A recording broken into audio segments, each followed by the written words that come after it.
we believe that food access is not only dependent upon a healthy planet, but a healthy planet can enable food access. Our food system is deeply connected to the ability of our planet to keep balance.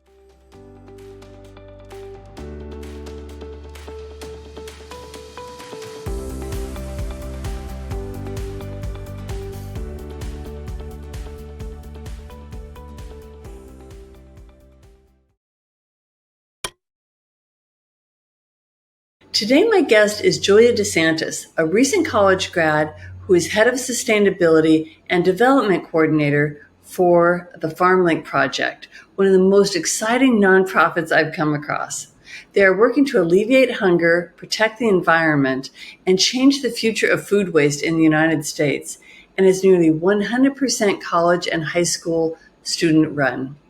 In the early months of the pandemic, when schools and businesses were closing down, 2 college students were sent home to finish the year remotely, and they had a big idea. Watching news reports showing tons of food being destroyed because there were not enough workers to deliver it, alongside other reports of people waiting in long food lines to receive assistance, they just decided to take a simple but bold move. One of them just asked, why don't we pick up the food that's getting tossed into the landfill and take it to the people who need the food? And that's what they did. Now, just 3 years later, that idea has grown into the Farmlink Project, a student-led organization that thus far has delivered 118 million pounds of food to food banks and kept over 173,000 tons of carbon emissions from entering the atmosphere, where it would otherwise contribute to global warming. This is a deeply inspiring story that I think will touch you on so many levels. So please press that subscribe button, and if you're feeling it, leave a review. And here is my interview with Julia DeSantis. Hi, Julia DeSantis. How are you? I'm doing so well, Deborah. How are you? I'm great. I'm so excited. First of all, welcome to the podcast. I'm thrilled to have you on. And I think there's just like so many great things that you guys are doing that I can't wait to talk about. So thanks for joining us. Thanks for having me. It's a privilege and pleasure to be with you and talk a little bit about what we care about at the Farmlink Project. We definitely care about the Farmlink Project. I had not heard of it actually until recently, and I suspect that many people watching, listening have not heard of it. So we're going to go and start at the very beginning and go through the whole process. But just to start, you were the head of sustainability and development and development coordinator, right, for the Farmlink Project. Which, as your website says, is fighting food insecurity is your mission, and repurposing surplus produce is your solution. Mm-hmm. Cuts to the chase, says it all right there. I love that. But first, I want to kind of get rid of the elephant in the room, which is your last name, and I have to ask, any relation? Let's cover it. Cover it. Is this your uncle, your father? You're running for president on the Republican ticket? Just when you think you're really making a name for yourself, someone. What happened? No, who is it? I have no relationship to Ron DeSantis, to my knowledge. There turns out to be many DeSantis in the United States and Italy, where my dad's side of the family is from. However, no relation and no affiliation either. Well, I suspect you may get asked that question a few thousand times in the next couple of years. Maybe not. But anyway, we'll pass that along. Well, let's start by explaining what the Farmlink Project is and what it does. And I think just to kick it off, I think we can talk about the primary issue around which it was built, which is or the issue is billions of pounds of produce are going to waste while millions of Americans are going hungry. That's the issue, right? Absolutely. So let's talk about what Farmlink does. And we'll get into the backstory in a few minutes, but why don't we just talk about what the project actually is first? Absolutely. Yeah. So we produce, it's pretty incredible. Our world produces enough food to feed the global population nearly 2 times over. And that is an incredible feat that we celebrate. However, at the same time, there is raging food insecurity rampant around the world, and right here in the United States, happening at the same time. So it's the ultimate dichotomy of an abundance and scarcity model that we believe can be solved by treating one with the other. So we have an abundance of nutritious, fresh produce that is grown in the United States every year. Mm-hmm. And we currently waste 20 billion pounds early on in the supply chain of fresh, nutritious produce. And we have about 34 million Americans who are food insecure in the United States.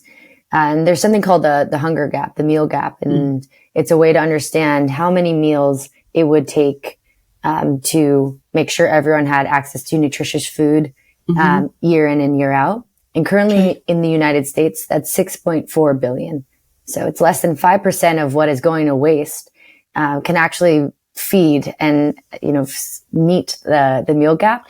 Wait. Let me see if I heard that right. Less than 5% of what we throw away would cover the meal gap?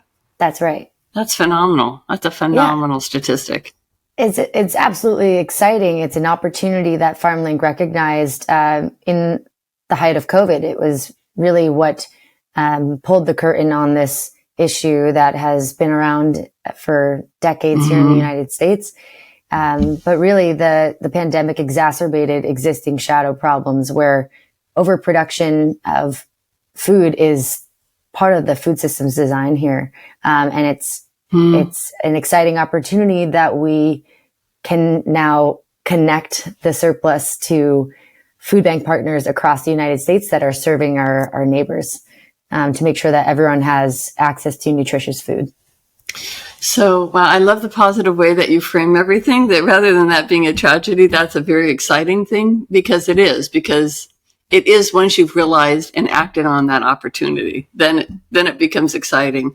And I suspect that you have maybe a little bit, later we'll talk about the future and how you see this going into the future. But anyway, the positivity that right away almost we could solve this issue, which is 5% of the waste.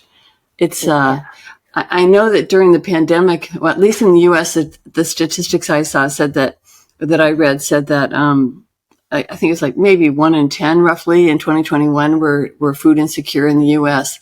But what really threw me, and I'd heard that, but what really threw me is to see that in 2022, last summer, with inflation, at least what I read, and this I think it's Robert Wood Foundation, the last word in that. Anyway, it was on NPR that it had risen, it had doubled. The hunger had doubled.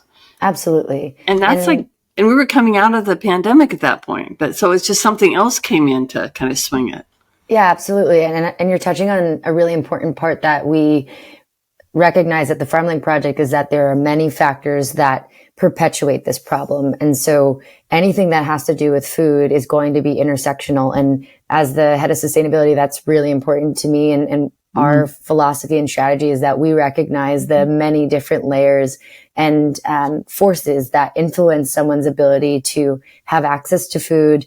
And we do our best to always look at this holistically and make sure that we understand that this is a complex problem that might require a set of complex solutions, but we like to distill things into the most simple terms to really understand really what are the biggest barriers to this access. But you're absolutely right. And let me just also point out in the light of intersectionality, the rates of food insecurity are also disproportionately affecting different populations. Right. So, right on average, it's 1 in 10. And in the time of the pandemic that heightened, and as well as in the wakes of the pandemic, it's still in high demand, or food is in high demand at food banks. But 1 in 3 Los Angeles citizens are food insecure. I went to school at the University of Southern California, and it really was where I was most exposed to the reality of food insecurity and food deserts. And it's very important that we also paint the picture in detail where different populations are absolutely experiencing this more severely than others, which is also a key part of what Farmlink is focusing on with our distribution strategy to make sure that we are servicing those agency partners that are in remote places, that are in food deserts. That's great. Those most neglected from our charitable food system and food system at large are being met where they are. Boy, that is fantastic. And I hadn't discovered all that about your organization, but that makes me really happy, because I know that when maybe 1 in 20, or maybe 20, let's say 1 in 5, I guess we should say, have become food insecure last summer anyway, that was more like 30% for Black and Hispanic populations averaged together. I think that those and I know Native American populations have also really suffered, especially during COVID. So yeah, the fact that you're looking at that holistically and looking at it, breaking it down by neighborhood or by, I don't know if you're breaking it down by race and ethnicity, but however you're doing it, to look at the whole picture is so critical. And you're right, those food, because this is kind of the case, is kind of jumping off subject a little bit, but I've kind of come across this new discovery too with people that are serving populations around the world where there's some kind of an emergency, like maybe an earthquake or, whether it's war or, refugee situation. And always the big organizations tend to show up in the city, the major cities, and say, okay, here we are, everybody come and get your help. And some of them are like, wait, we're nowhere near the cities. We have no way to get there. And I think that's what always falls apart at the end of these. It's always that last mile in the chain, right? That breaks everything. Yeah. And that's the definition of a food desert, is, the access to fresh, nutritious food or supermarkets that, can provide that access is, I don't have the number right, so I'll have to look into this, but there's a mileage threshold that considers a certain city or community within a food desert. And that's something that we recognize is part of the design of our cities. And we recognize that there are barriers there are reasons why food deserts exist in certain places over others, not just because people live remotely. So there's absolutely the intention to make sure that we can connect with those agency partners that are so immersed in those communities, so that we can help create pathways of fresh food to communities where they are. So that way it's not just this centralized distribution. It really can tap into those networks. I think this speaks to the youth of your organization, that you're changing the paradigm right out of the gate. Because you're right, you could be food insecure if you can't walk or you can't get out. You're food insecure if the grocery store is 2 blocks from you, right? Right. Or yeah, so the definitions, we can't rely on old definitions like, oh, you're out in the country or whatever. Those are kind of the traditional ways I think that it's been looked at. And the other thing is, and I know you're focused mostly on the United States, which I want to ask you about, but worldwide, this problem has really exacerbated in the last few years. I heard an interview with what is his name? David Beasley. He was the head of the UN World Food Program, and he just stepped down, but he was there for 6 years and made a big impact. But he's saying, things come along like climate shock and the war in Ukraine and other local wars and a lot of different things where, even worldwide, that number when he took over, I think he said 6 years ago, there were 80 million facing food insecurity on the planet, if you want to call it that. And it's 254 million today. So it went from 80 million to 254 million. It's almost like a 200% increase.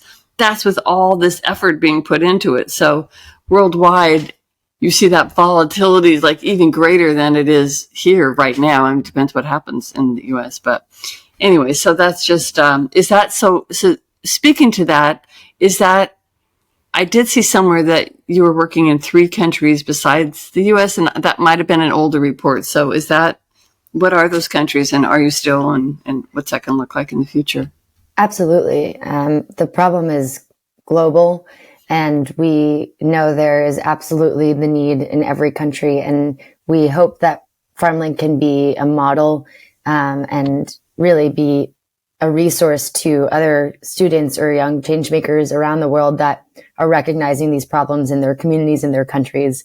We are in no way fit to make those solutions for local, for their specific food system challenges. But we are so excited to now be 3 years in to be able to share our teachings and takeaways and be able to hand over a set of questions that potentially they can ask when navigating solving that problem for their community and their culture.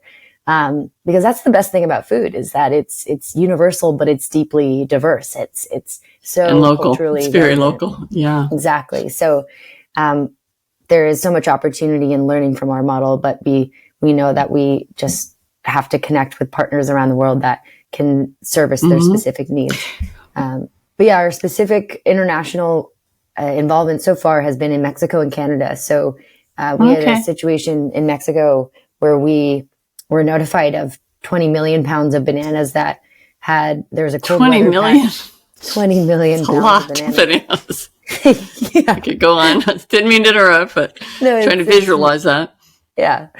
It's an absurd amount of bananas. And we were told that they were rejected from the distributor because of a cold weather patch that twinged some brown on the peels, but they were perfectly good to eat and freshly picked. They weren't even off onto the trucks yet. They're probably still green, right? Yeah, they were beautiful, beautiful. Yeah. Whole bunches. And we pretty much had an emergency mission where we sent 20 million bananas to distribute to with BAMX, which is the Mexican Food Banking Network. And so we had the opportunity to partner with them and make sure that we could help facilitate the logistics for that distribution to make sure that those bananas didn't go to waste. So that's the most recent involvement in Mexico. Yeah. Huh. And what was Canada? Was that just another random, like a one-off type situation? I don't know how many in terms of frequency thus far with Canada, but I do know that has been most recent. And they're definitely within our network of agency partners as well. Well, physically, you can just drive there, so it makes a big difference. So I want to shift gears just a little bit now and talk about the intersection. I wonder if you can explain sort of you keep using this word intersectionality. So can you explain the intersection of food rescue, food access, and sustainability, which we'll talk maybe a little bit about what your background is, but that's definitely part of your educational background, at least. So why does it matter? Why does that intersectionality matter? Absolutely. Oh gosh, it's my favorite thing to talk about. The intersectionality of food access, food sustainability, and sustainability on the whole all wraps up into this beautiful container of this planet that we find ourselves on, right? Our food system is dependent upon the health of our planet because our planet operates on these systems that facilitate the growth and rebirth and death cycles of all living things. And so our food system is deeply connected to the ability of our planet to keep balance, to facilitate those systems of growth. And so no other population knows that better than our farmers, our growers, who really are most intimately interacting with the cycles of nature. And so at the Farmlink Project, we of course work so closely with our growers because they are not only harvesting, but they are responding and interacting with nature every day to adjust their harvest cycles to be able to provide and feed families around the world. And so food access, Farmlink's ability to enable food access is directly dependent upon our planet's health. And our planet's health is currently not doing so well. It's out of balance, and it's due to an increase of greenhouse gases that's accelerating warming. And there's a whole trickle down and cascading effects because of this warming that directly affects our ability to feed people in the long term and have stable living environments to create meaningful, thriving lives. So we believe that food access is not only dependent upon a healthy planet, but a healthy planet can enable food access. So it's all a symbiotic relationship, which is the beauty of nature itself, is that it is one that thrives by feeding another life form. Sure. And so we are both an advocate for access to nutritious food, but we know in order to effectively do that, we must be an advocate for a stable living planet, to provide and nurture the food that we love and know so well. Mm-hmm. Wow, that was so well said, and I really appreciate that, giving that bigger frame around it, because we could jump and maybe will into the point that this food that is being thrown out every year, which farmers have to throw away because they produce more food than they can ship sometimes. So there's so many situations, right, where they may have produced all this food, like the case of the bananas, but it happens with onions and eggs and milk and everything. They can't afford to ship it themselves, or they don't have the time. That's what I'm trying to find. Well, the time or the chain, but yes. Or the setup. They don't have the connections. That's not what they do. They're supposed to grow it, and then when they can't find a source for it for whatever reason, they throw. It's easier and cheaper to throw it away. But when they throw it away, right, it goes into the landfill or wherever it goes, and here come the greenhouse gases. I think I saw that food that is thrown out is like the third largest emitter of greenhouse gases worldwide. That's right. After China and the U.S., which was such a funny way to juxtapose those two things. But that gives it's like a nation of itself, almost, in terms of quantity, just thrown out wasted food. So the fact that you pull that all together, I mean, this as a sustainability director, that has to. This is your thing, right? This is probably the main thing that you focus on, I would think. Absolutely. And you've brought up exactly the magnitude of this issue and the opportunity that Farmlink has and continues to have by growing and working with other farmers that are continuing to donate their abundance of food that they would otherwise have to throw out. Is that if Farmlink didn't pick up and recover the 118 million pounds of food that we have to date, over 380 million pounds of carbon equivalents of emissions would have gone to the atmosphere.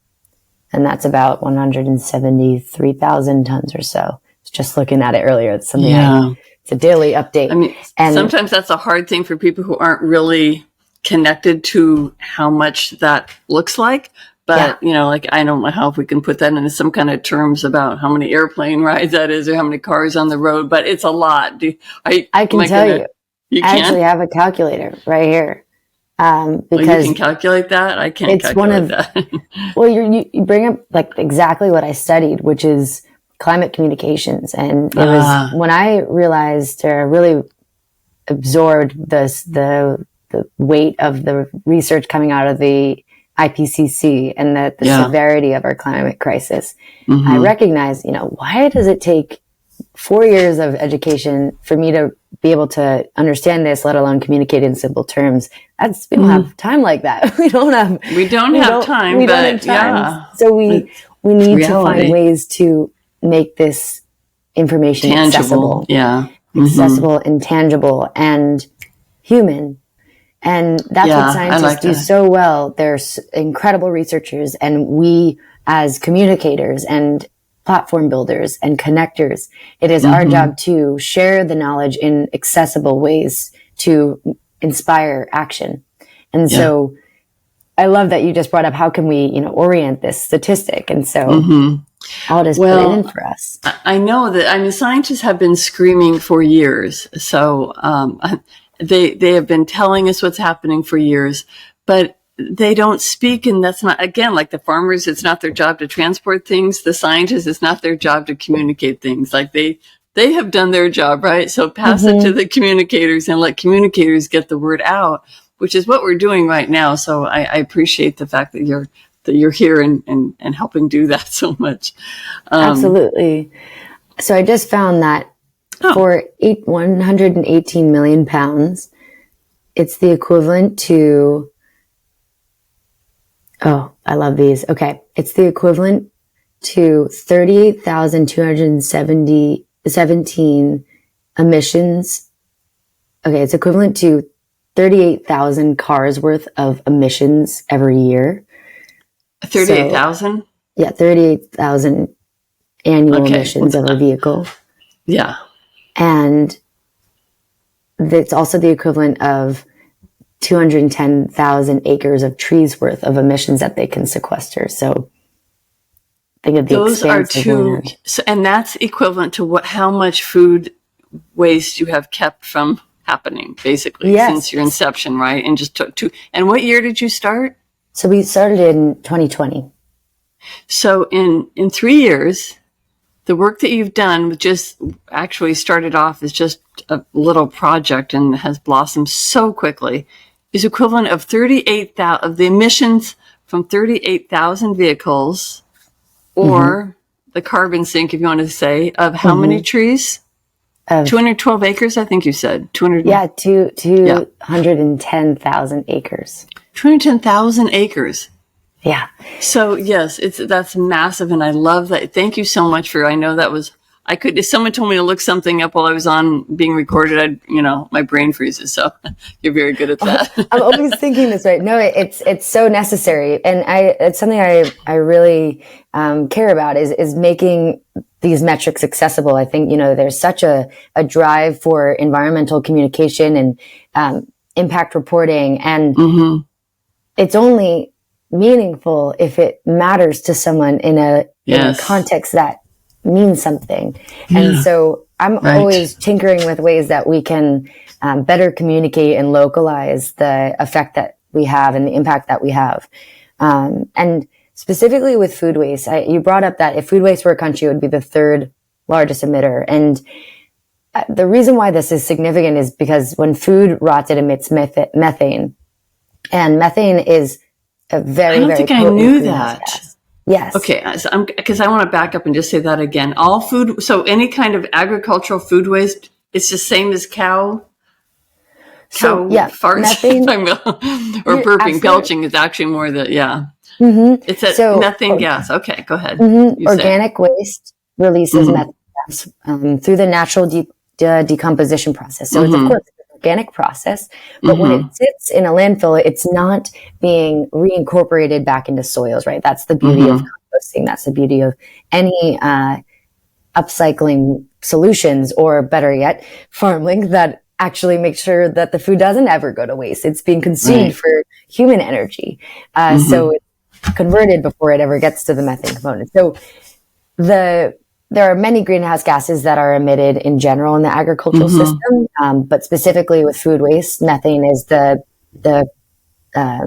greenhouse gas of focus. And it is important that we call it what it is, because methane has a super warming effect over a shorter period of time compared to dioxide. So we put things in equivalencies in emission reporting, but I really like to delineate them because methane matters now. The recognition of methane's impact and warming impact matters now, because we need to understand, or at least from the IPCC's latest report that came out just a little over a month ago, the AR6 report, we have a narrowing window of time, a narrowing window of opportunity is how they put it, to mitigate the effects, the cascading effects of climate change. We know it's happening. It's going to continue to happen, but we have a narrowing time that we can actually soften the blow. We can build infrastructure, and we can alleviate the inflammation of this problem.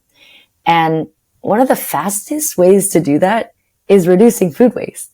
So us at Farmlink, we're like, great, let's get to it. Let's keep going. We know it's there and we're seeing it.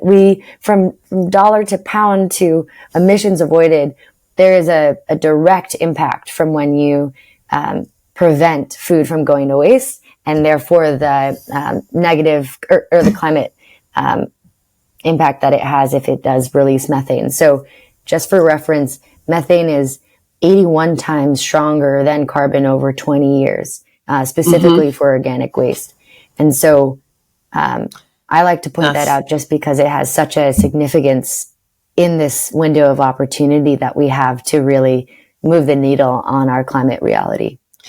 It's a phenomenal figure, 81%. And the only reason I even know that, even though I have read and studied and listened to Paul Hawken for years and read Drawdown, which, by the way, the book Drawdown is a really great way for people to, by Paul Hawken, it's a great way for people to really dig into all these different climate solutions. But I think food waste was right. I know it was right at the top. It was in the top 5, even when they did that research a few years ago. I don't remember exact number, but it was number 3. You're exactly right. It was 3. Okay. So, but 81, but it wasn't presented. Well, people present that number differently when they talk about methane. But I had a guest who was an old friend a few weeks ago.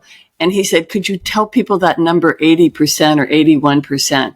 He said 80, but because people, it's not coming across how big and important and the 20-year marker really matters as well. Yeah. It's still hard for people to get this, but I think the thing that people need to get is that food waste it's not just the farmers, right? It's not just what their issues are with shipping their produce. It's what we throw away every single day. So by just not throwing away your food, by trying to just buy what you need, eat what you've bought, whether it's your favorite thing or not, if you're concerned about the environment at all, should be one of our top priorities. And everyone's focused on cars and buying electric cars, and it's important to focus on transportation. It's another huge one. Mm-hmm. But this is so easy and accessible. Like literally today, their next meal, your next grocery trip, you can make a difference. Yeah. So I mean, food waste happens all across the supply chain, up and downstream, and we are firm believers in consistency, but we also recognize that so much is just built into our system. And so, while individual action and education is paramount, and we all should be thinking about this and can help each other learn more always, there are major solutions that we can implement in our food system structure that can actually start to design this food loss and waste out. And so that's what Farmlink's trying to do. We're trying to shift the system so that way the burden doesn't fall on the individual at the end of the day, but it's a collective effort from seed to bin. Yeah, that's good. No, it is systemic, but also if people don't understand it, it affects where you shop, who's supporting what kind of methods. So, if I think we just have to, as much as the systemic need is going to move the needle the most, but it seems like that's made up of a lot of individual actions along the way too. So absolutely. Yeah. Hey, and that's the food system. Yeah. I was just going to say the food system, the beauty of it is that there's so many players. And so collaboration is at the core of any systems change. Yeah. Collaboration is the core of everything, isn't it? When it comes down to it, we can do so little all by ourselves, but, okay. I'm going to shift gears one more time because I really want to go back. We've talked about, Farmlink, but let's kind of really start at the beginning of how this started. The backstory. Can you talk about the founders and just, it's just a great story. So you can absolutely. I love how the it story began. too. Yeah, I do too. Yeah. So, our founders, James Kanoff, Aidan Reily, and Owen Dubeck, were, all sent home from school. And because of COVID. Yeah, exactly. Yeah. And so at the same time, so Aidan and James grew up together here, in Los Angeles. And so at the same time of being sent home from school and, learning about, how to make waves in the system at school there, we were all sent home and witnessing the, devastating reality that there were, freeway passes of lines of cars of people lining up for food at their local food banks and food banks across the United States, were in the highest demand we've ever seen. And at the same time, there is, reporting of coming out the breakdown of our food supply chain. There was gallons of milk being thrown out and chickens being euthanized and eggs being thrown. It was just absurd. It was truly absurd to witness both happening at the same time. Yeah. And it begged the question of, how is this happening at the same time? isn't one like exactly what the other needs? Yeah. And so James and Aidan and Owen, who is actually our creative director, but just launched a film about our origin story that's releasing really? this. Yes, called Abundance, the Farmlink story, and it's Wait, releasing this week. This week? Yeah, that's our. We're talking about it publicly this week, and in terms of like full access, I believe this summer is really when it's going to start to come out. So, but can you say that? Can you say the title again? Yes, Abundance, the Farmlink story. Okay, and where is that going to be available? I know it's not yet. It's most likely going to be available on YouTube and this summer. So stay tuned with that. Okay. But reach out to us as well. Yeah. We're happy to share some I'd screening love to links. share that. Okay. Yeah.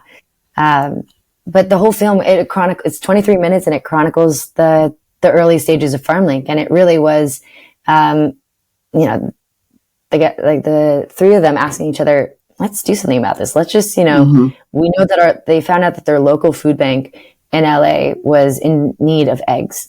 And so they're like, you know what, let's just create a spreadsheet of farmers. And they just, went down the list, started calling. And really? Just that's how they started? Just calling farmers to say, do you have something extra? Because they had nothing to do, right? They weren't working, they weren't going to school, they were home trying to entertain themselves during, Yeah. And it was one of those moments, and our founder, James, has said this before, is like, you look at each other and you say, like, we're going to remember this point in history, and you're going to ask, like, what did I do? And how did we move through that challenge, as a collective? And how do we show up for one another when there is signs of uncertainty? And, so it really did start that way. So there was this reporting of all the different farms that were, being forced to throw out their hard earned and grown food. And so they literally, exactly as I said, down the list, calling hundreds of farmers, asking, hey, hi, this is James Kanoff. This is Aidan Reily. Do you have surplus? Any leftover food? We're trying to connect to our local food bank. Lots of cold calls and lots of rejections. Until we finally got an answer. And our first response was an egg farm that had plenty of eggs, and they said, if you can come get here and pick it up, they're yours. And so they decided, all right, let's rent a U-Haul and let's drive up, pick up the eggs and drop it off at the local food bank. And that's exactly what they did. And there's a great shot of Aidan driving the truck, the U-Haul, on the freeway, going like 20 miles an hour, trying to just get there safely. Not break the eggs. Getting there. That's getting there. Exactly. Yeah. And that was the beginning. It was, connect one farm to one food bank with one U-Haul.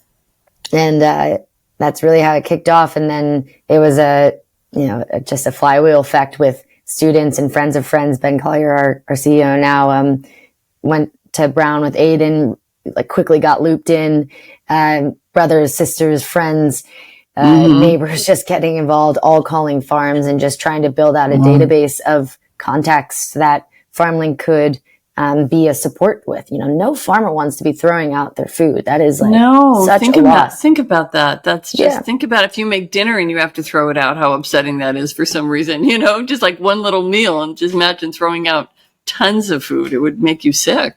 Exactly.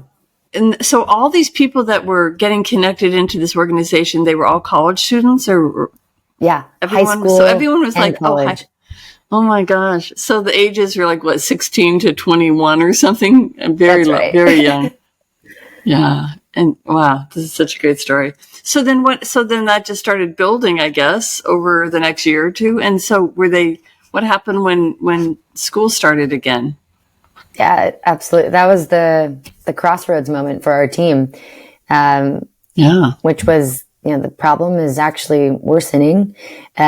We uncovered that there is a deep systemic challenge here that is not just because of the pandemic, but truly is something that is going to continue when we go back to school. And so it was really a poignant inflection point for the Farmlink Project team, where James and a handful of other students, one by one, just unenrolled in university and took off and asked themselves the same question again. At what point, how could we walk away from this? We are starting to see this momentum, and we see the need, and there is no better time like the present to tackle this problem that we care about. So hundreds of students joined in suit, and all leaned into our project.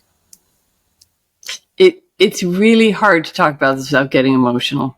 I saw CNN did a little thing on CNN Heroes, because they've won so many awards already. Let's talk about that for a second first. They won the two of them. I don't know why just two of them won the Congressional Medal of Honor. That's right. Freedom. Yeah. That's of honor. Yeah. And then also, I know they won another one, the Jefferson Award from the Multiplying Good Foundation, which is a very prestigious. They won Forbes 30 under 30, well under 30, it should say, and other awards. And and they just started I'm sorry, you told me already, 2021 or 2020 did it start? 2020. So yeah, but that was 1 and 2 years in, they're already winning all these awards because the impact has been so massive. But the CNN, I just, after I found I later found the CNN, just doing some background research, and I was watching that, and I was just there's everything I could do to get through that thing without just losing it, because I don't know, there's something so pure about it, and something so, we always make everything so hard in life, and it's why can't you just do this? It's okay, let's just do this, and then this changes the world. It's just there's so many levels on which this is illustrative of what one person can do, what two people can do, but what a collaboration can do, and what just looking at the obvious can do. I think that to me strikes me more than anything. Obviously, we're throwing food out, like you said before, we're throwing it out, and there's people hungry. This is an obvious problem, and why it took college students this many years. I mean, not college students this many years, but why it took this many years, and it took just some kids not going to school right now to figure it out is a pretty good question. I think that should make us think a little bit too. Just that question should be thought about. What else are we missing that's just so obvious and such low hanging fruit that could change the world so much. So many people don't think hunger is a solvable issue, and we firmly disagree. There's plenty of food, and we're trying to demonstrate that one truckload at a time. We know it is a solvable issue, and we want to see hunger end in our lifetime. In the United States, at least one country at a time. And if we can empower other people around the world to think the same thing, and to set a different standard of a quality of life. Maslow's hierarchy of needs is very simple. You start with the physiological needs: food, water, warmth, rest.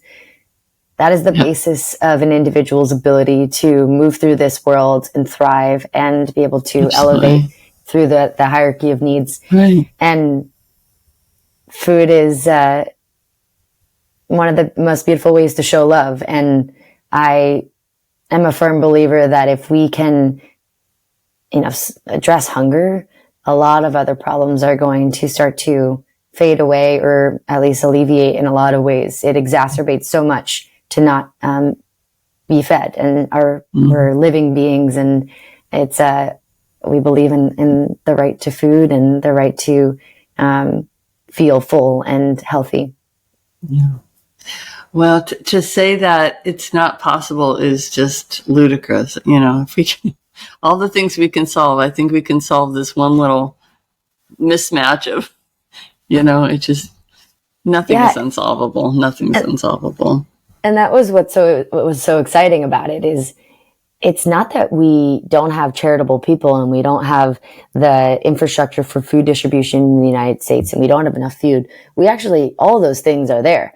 We just need the logistical know-how and the connection, the link. The missing link is what was really the gap in this ability to create those pathways of fresh food to our food banking networks across the United States. So really a logistical challenge is an exciting one because that's just a coordination and understanding of where the points of surplus and need are. And believing it can be done. And the will to do it. Yeah, the will is everything. Well, the will comes from the belief, right? So if you don't think it can be done, it's hard to come up with the will. But if you absolutely say, of course it can be done, then yeah, you find it. So what does it, I don't know if you want to go into the details of this much, but just in general. So now we're talking not just a few guys with a pickup, with a rented U-Haul, or I guess it was U-Haul. How is this happening now that you're talking? How many, I'm losing the numbers about how much food is being distributed. Is it, I don't want to guess. Tell me again. To date, we are over 118 million pounds of fresh food. Wow. Okay. Wow. So how is that happening now? Is it raised at the sophistication level? We don't have to go into all the details, but I don't think it's these guys and a rented truck anymore. I definitely want all listeners rest assured there are no more students driving trucks anymore. We have, actually very soon after we got our first exposure and launched our website, we receiving donations from $5 to $10 at a time to then corporate donations that really allowed Farmlink to pay local truck drivers or truck driving networks. So we work with professional drivers that at the time in COVID, a lot of them were out of work. So it was also a really great way to get our transportation community back in business. And so to date, we still work with an amazing community of drivers that are truly our connectors, and they are incredible and are working on tight turnarounds because, as you know, produce is perishable. So we move efficiently and with a strong promise of delivery. So we are very grateful that we now have a much more sophisticated transportation process. Yeah. So, and then is it done because are you in every state? Did I see that? Or contiguous states anyway? States. 49 now. Okay. So does everyone have their own, do you have a chapter in each kind of state, or how does that work? No, we don't have a chapter in each state, but we do have agency partners across the United States. So I believe we're over 250 agency partners now. And my goodness, those are food banking organizations that are then connected to their own networks of food pantries and churches and mosques and schools. Right. And so our food agency partners are our hubs, the nodes of local food distribution. And so those service typically regionally, by state, but some are independent ones are able to transfer across state lines too. So are you getting produce that's within a certain area close to the food banks though? Would you be taking food from Wyoming and taking it down to Mississippi, or are you trying to put food in Wyoming and keep it in Wyoming for just to name the state? Oh, I'm so glad you brought this up. Our priority is to make sure that we are servicing the points of need near the points of surplus, because that's such a makes sense. A catch-22 to be taking the food so far, and I mean, that is the reality, is that food is grown in, where food is grown, there are the most food insecure are the communities right around it. So that is actually the devastating truth of our food system, as well as that, our farming communities are some of the most food insecure as well. And so definitely globally, that is the truth of it. And so we prioritize meeting the need locally, but we also, there's a couple variables to consider when finding the destination agency partner that has the capacity to receive the produce that we've recovered. So Farmlink works in really high volumes of produce. So think anywhere from 10 to 40,000 pounds at a time. So those what's it called? Signposts can kind of shift a little bit, but on average, it's a high volume of food. So Okay. we are working with trying to make sure that we can access those agency partners that have the capacity to receive that much. So it's a fine-tuned tinkering balance, but we have an amazing a lot team of logistics. Yeah. that are really attuned to striking a balance to make sure that we're servicing local and communities, but also getting it to those far remote communities as well. So they take it and distribute it. Your partners take it and distribute it to the smaller, like you said, the mosques, the churches, the schools, I don't know, local ones. Okay, so you're taking the big thing and it's trickling down, just like it's designed to do. Yeah. That's very cool. That's very cool.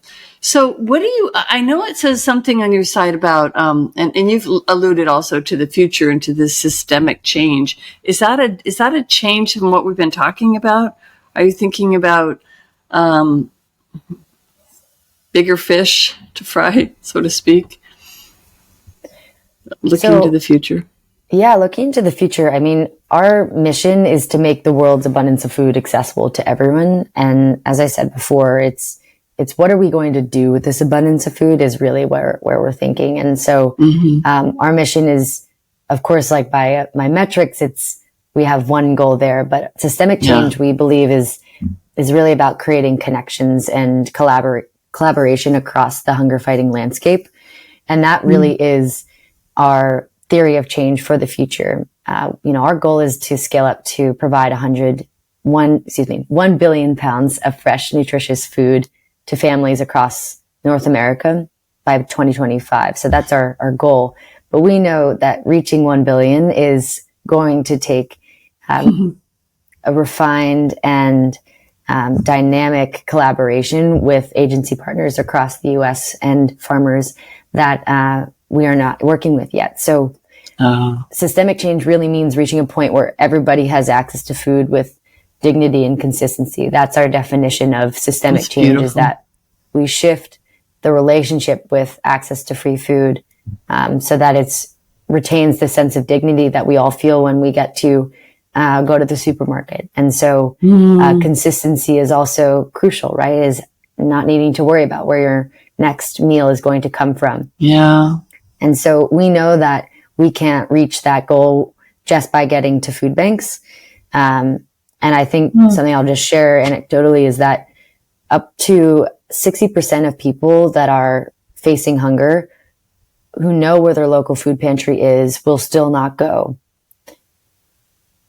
And that is something that we are really focused on, right? What's it all for if these communities do not trust or, access the organizations that have the fresh produce that we can distribute to. And so can't trust? Is that the issue? Or is it pride? Is it, like you talked about dignity? Is that part of it? Because why would they not trust if someone's giving them food? Absolutely. No, it's a combination of trust and pride. I think shame is a better word for it, is that there is a sense of shame and stigma that surrounds handouts. And so we believe in the full human and the right to feel dignified by taking care of yourself and your family. And so, we've met students that, 1 in 3 college students are food insecure. And really, that high number? Oh my goodness. So, we talked to students that lived in a van down the street from campus and down the street from a local food agency partner that we work with. And for one reason or another, there's not a sense of trust with that organization. And even though that we know them and we have worked with them, we have a different, working relationship with them compared to the community member that is living in a different reality. So it's really important to Farmlink that we are able to really meaningfully improve the last mile and the experience that we can, really encourage one that is connective and trustworthy. So it's very important to us that we rely on the full life cycle of the food experience, where we are providing the resource from the, working with farmers that are donating their food. We facilitate the movement of that. It's really important to us that we also invest in those food banks and food bank partners that are servicing the individuals at the end of the day, so that we can actually shift that percentage of individuals facing hunger to seek out what's available, and do so in a way that they feel supported and celebrated as a neighbor. That's a tall order, because that might be the toughest nut to crack here. Because I can really, now you're talking about societal influences on people, and those change very slowly, and like you said, if there's a certain idea in many cultures, I think maybe in all cultures, about the feeling shame about having to ask for a handout. I mean, this is a universal. I would also be embarrassed to go in and ask for a handout, and might put it off as long as possible. So I really appreciate that you are looking at every nuance of the, like you said, the life cycle of the product and the produce, and getting it into the hands, even if it's a societal issue that has nothing to do with food distribution. So sounds like a very tall order, and I love that you're doing that. I'm so impressed with your organization, because it's just every single thing has been thought about in such a short amount of time. It's a little bit mind blowing. And I think it speaks to your youth that nobody seems to have these antiquated, or not even antiquated, but just a little bit old ideas of how things work. It's like, no, let's do this with a new, fresh mindset. And the impact is just, I have chills hearing you talk about it. I really do. I'm curious too, just about your specific role there. As head of, I don't know if you call it the head of sustainability, if that's your actual title, but what is that? Like, what are the specific things that you're working on in sustainability that are important to you and to the organization, obviously? Yeah. So really exciting. Over the last couple months, we have been investing a lot of time and research into refining our quantification of our environmental impact. So that 380 million pounds that I talked about at the beginning of carbon equivalents that we've prevented, that is all. Sorry, what? Carbon equivalents. Oh, equivalent. Okay, yeah. Yes. So that was all possible through research of different waste modeling that can that pretty much outputs the methane generated from the amount of food, the type of food, and where the food is decomposing from like a climate perspective. And so we've been working on that to be able to create a calculator for Farmlink that takes into account how much methane would have been produced if this food was not picked up. What is the footprint of Farmlink's operations ourselves, right? We have transportation. We must factor in our impact and to then output our net impact. So we have made the executive decision to work with the IPCC's waste model, which takes into account, it's a really great tool that they have launched a while back for countries to be able to quantify the food impact as well, the amount of emissions.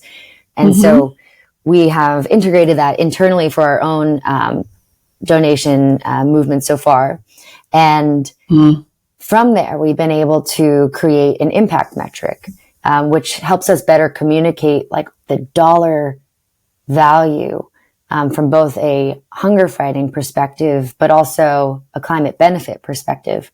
And that's been my focus, and is my focus moving forward, is how Farmlink can better create the connection between fighting hunger and food access, like our first question, and sustainability, right? They are interconnected, intertwined, completely synergistic themes and topics and realities. And so my goal is to better communicate the impact that we have by every pound, as well as where we're going and what that means for the system at large, and how Farmlink specifically orients ourselves within the international goals to reduce food waste by 50% by 2030, right?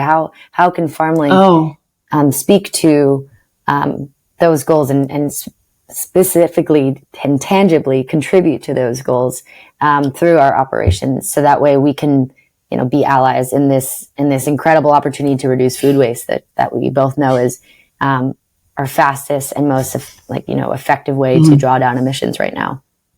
Can you repeat that goal, and who set that goal? Is that a UN or a IP? Yeah, there's goals all across the world, but the Drawdown has a goal, the UN, the EPA, all to reduce food waste by 50% by 2030. So there's great calls to action that we want to, align our strategies with, so that way we are a part of the larger movement that is doing that. Yeah. So you're fitting into the largest goals set by the world together, and you're going all the way down to the one guy who doesn't want to go to the place down the street because of a poor experience he had. I mean, that is a full circle operation, I have to say. Really, really impressive. So that's I can see exactly where you're headed, and I'm going to be following what your progress is on that, because I think it's so. I mean, how fun is it? Just fun. I don't know if fun's the right word, but it is fun to think that what you're doing is literally changing. This is literally changing the world, but literally the impact of where we're headed as a planet. You have a significant hand in crafting that story. It's a great privilege. Fun is not the right word. Yeah, it's a privilege. It's a great privilege. And I feel very fortunate that I am in the position I am, and that I have the ability to recruit students that deeply care about fighting hunger and really preserving this planet that sustains our lives. And so I feel very fortunate to have the resources to share with other people. That's most important to me, is that we invite everyone in. There is room for all of us, and we need all of us to really believe that change is possible, to then, drive change. I think that's my goal, and way to pay it forward is really, I've been so lucky and grateful to be able to apply my passions for this every day at Farmlink, and to be able to work with such a spirited team that believes in change. And really, we are excited to continue to invest in people that want to see the world differently. And I'm just very grateful that I get to wake up and do what I do every day. Well, you're lucky and we're lucky because you can sleep better at night knowing. And are you mostly students? Is this a mostly student? Because that's a piece that I'm not quite getting. Because you refer to students, I see students on your website, but is it all still students working there? Not all completely, but it is the majority of students. Yes. So people who are going to school and working there at the same time. That's right. So we have 2 fellowship programs that are integral to Farmlink today. We have the Root Fellowship and we have the Field Fellowship. And the Root Fellowship is running the operations of Farmlink. It is the original participation of Farmlink, the operational, force behind Farmlink's ability to do what we do. So the farms team calling farms and reaching out to growers, the sustainability team working with me to quantify our environmental impact, and better support other movements and understand our position in the greater ecosystem. There's the policy team, operations, product. So it's an amazing way for students in high school and college to get involved and really, have hands-on experience with running a nonprofit that, delivers millions of pounds every week. So that's one side of the fellowship. And then we have the Field Fellowship, which is pretty much Teach for America, but for the food system. We just launched it this year, and we believe, you got to be on the ground to understand the problems in local communities to, generate solutions that are nuanced and near and dear to the community, and working with the community members that have solutions themselves. And actually just need facilitators or connectors to resources. So our field fellows, we have a group of 9 who are all positioned around the U.S., addressing specific projects that they designed to meet communities where they are for food system solutions. So it's a really exciting dual fellowship program that we have that really is the core of Farmlink, because it really is about the people that come through here that move, that really will shift history the way that we see it in our food system, and will go off to be leaders in their own right and create their own Farmlinks and innovations that really perpetuate this dream of ours to make the world's abundance of food accessible. Wow. Well, that's a perfect note to end on, I think. Just so much hope and I have so much respect for all of you. It's really one of the best organizations I've heard anyone talk about, because it's so circular, it's so holistic, it's so forward thinking, so solution oriented, and so positive. Like every single word that you've talked, every single sentence that you've said, or the words that you choose, they're all positive. They're all forward thinking. They're all, there's just a feeling that this is a happy thing, a positive thing, includes everybody, fully inclusive. And so, it's kind of like if you were to sit down and figure out everything you'd want, it kind of hits all the boxes. So checks all the boxes. So, thank you so much, Julia, for sharing all this with me. I can't wait to share with other people. I can't wait for people to, get involved in whatever way they can, just locally with their own food system in their cities or towns. And how can people, can they donate? Is there a place on your website? I'm sure there probably is for donations, and I'm sure that you could use as many as possible. Absolutely. Yes. So you can find us at the farmlinkproject.org. You can also find us on social media. We are active, and we're tuning into where we are and what we do, daily operations, our impact so far on socials, Farmlink Project. And you should just know that with every dollar donated, we enable 22.5 pounds or 21.5 pounds of food and 73 pounds of carbon equivalents avoided. So there is a tangible impact for every dollar donated. Know that you are making a difference in enabling meals and positively benefiting our environment. So whether it's donations, your time, your care, your voice, there are many ways to support Farmlink and support the food system and our mission behind it. So whatever you have to offer, we welcome you, and there is a room for you in some way. So check out our website. There's lots of ways to get involved, and honestly, call us, email us, DM us. We'll respond, and we're really excited to meet you all and talk to you. Well, thank you so much, Julia. We'll be following you, and I'll share all those links so that anybody goes to the show notes, you can get to all the social media, to your website, to anything that we talked about that's relevant. Thank you so much. I wish you so much success in the future, and we will follow along. Thank you, Deborah. It's great to meet you.